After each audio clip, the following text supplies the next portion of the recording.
Hi, boys and girls. Today's story written by Chris Van Allsburg is Just a Dream, and I chose this book for today because it is Earth Day, and talks about Earth Day in our story Just a Dream. See if you can hear that and make the connections.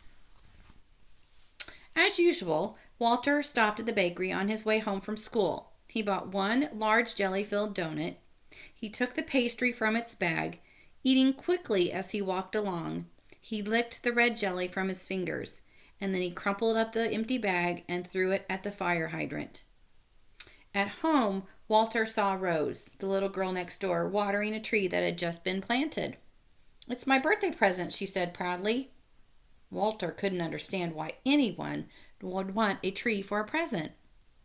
His own birthday was just a few days away, and I'm not getting some dumb plant, he told Rose.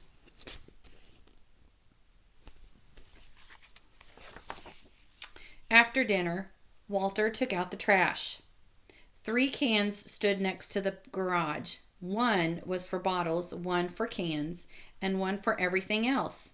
As usual, Walter dumped everything into one can. He was too busy to sort through garbage, especially when there was something good on television. The show that Walter was so eager to watch was about a boy who lived in the future.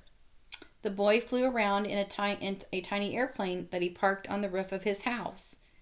He had a robot and a small machine that could make any kind of food with the push of a button. I want you to take notice of something right here.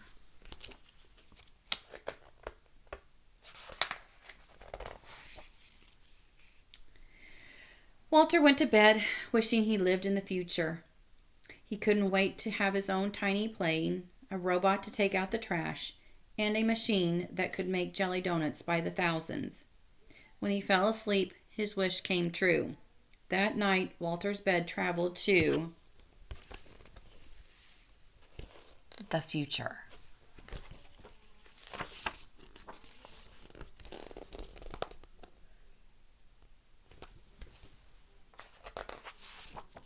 Walter woke up in the middle of a huge dump. A bulldozer was pushing a heap of bulging trash bags toward him. "Stop!" he yelled. The man driving the bulldozer put his machine in neutral. "Oh, sorry," he said. "Didn't see you." Walter looked at the distant mountains of trash and saw half-buried houses. "Do people live here?" he asked. "Not anymore," answered the man. A few feet from the bed was a rusty old street sign that read, "Floral Avenue." "Oh, no," gasped Walter. He lived on Floral Avenue. The driver revved up his bulldozer. "Well," he shouted, "back to work." Walter pulled the cover over his head. "This can't be the future," he thought. "I'm sure it's just a dream." He went back to sleep. But not for long.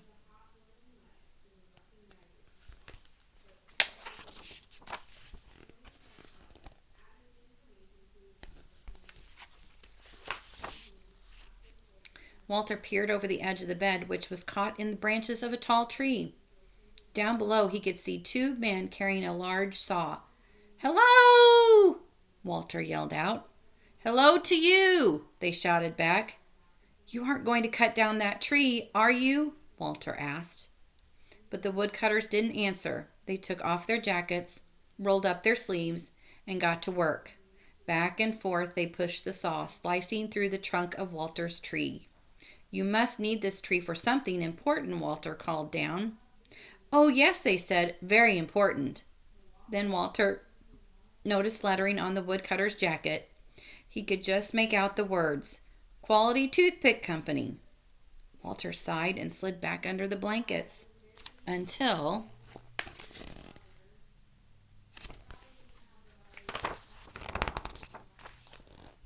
take a look there. Where do you think he is at?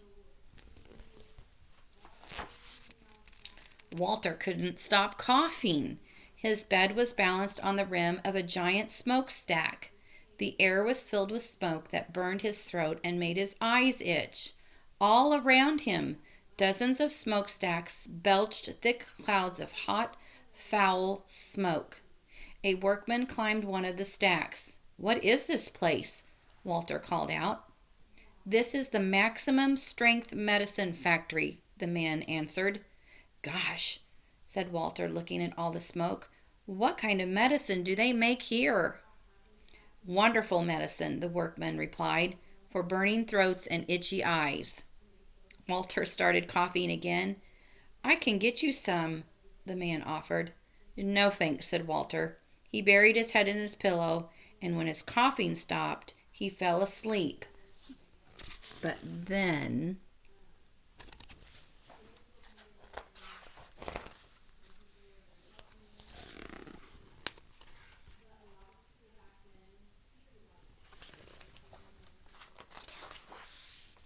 snowflakes fell on Walter. He was high in the mountains. A group of people wearing snowshoes and long fur coats hiked past his bed. "What are you doing?" Walter asked. "To the hotel," one of them replied. Walter turned around and saw an enormous building. A sign on it read, "Hotel Everest." "Is that hotel on top of Mount Everest?" "Yes," said one of the hikers. "Isn't it beautiful?" "Well," Walter began, but the group didn't wait for an answer. They waved goodbye and marched away. Walter stared at the flashing yellow sign, then crawled back beneath his sheets. But there was more to see.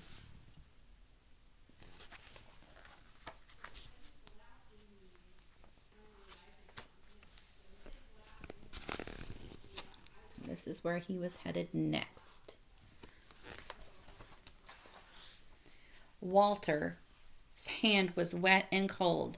When he opened his eyes, he found himself floating on the open sea, drifting toward a fishing boat. The men on the boat were laughing and dancing. "Ship ahoy!" Walter shouted. The fishermen waved to him. "What's the celebration for?" he asked. "We just caught a fish," one of them yelled back. "Our second one this week." They held up their small fish for Walter to see. "Aren't you supposed to throw the little ones back?" Walter asked. But the fishermen didn't hear them. They were busy singing and dancing. Walter turned away, and soon the rocking of the bed put him to sleep, but only for a moment.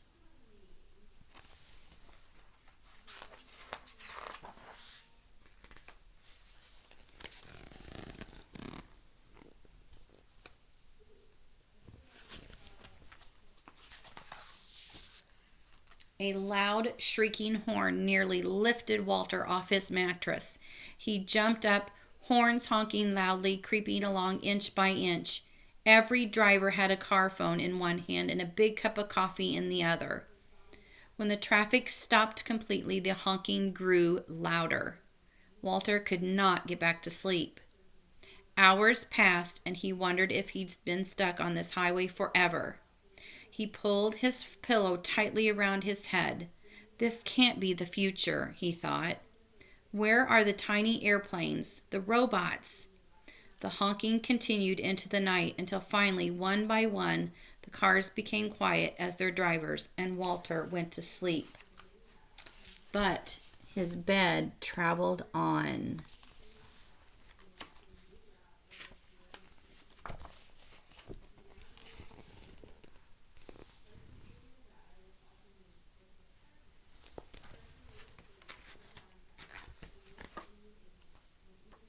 Walter looked up. A horse stood right over his bed, staring directly at him. In the saddle was a woman wearing cowboy clothes. "My horse looks like you," she said. "Good," replied Walter, who wondered where he'd end up this time. All he could see was a dull yellow haze. "Son," the woman told him, spreading her arms in front of her, "this is the mighty Grand Canyon." Walter gazed into the foggy distance. "Of course," she went on, "with all this smog, nobody's gotten a good look at it for years." The woman offered to sell Walter some postcards that showed the canyon in the old days. "They're real pretty," she said. But he couldn't look. "It's just a dream," he told himself. "I know I'll wake up soon, back in my room." But he didn't.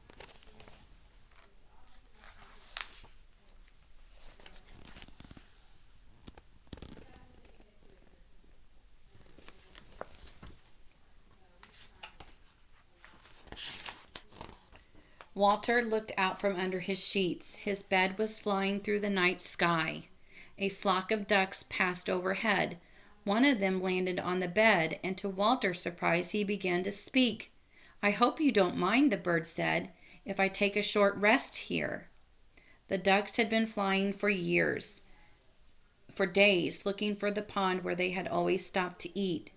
"I'm sure it's down there somewhere," Walter said, though he suspected something awful might have happened. After a while, the duck waddled to the edge of the bed, took a deep breath, and flew off. "Good luck," Walter called to them. Then he pulled the blanket over his head. "It's just a dream," he whispered, and wondered if it would never end. And then finally,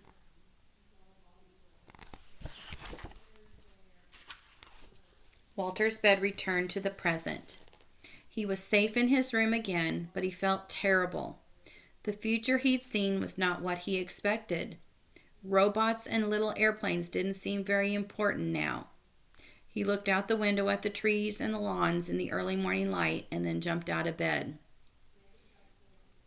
He ran outside and down the block, still in his pajamas. He found the empty jelly donut bag he'd thrown at the fire hydrant the day before. And then Walter went back home, and before the sun came up, sorted all the trash by the garage.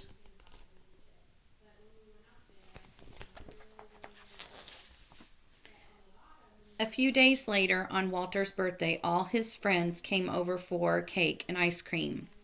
They loved his new toys, the laser gun set, electric yo-yo, and inflatable dinosaurs.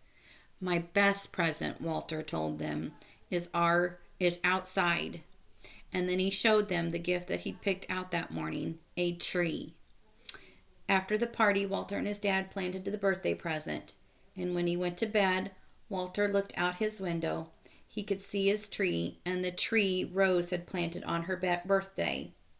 He liked the way they looked side by side, and then he went to sleep. But not for long, because that night Walter's bed took him away again.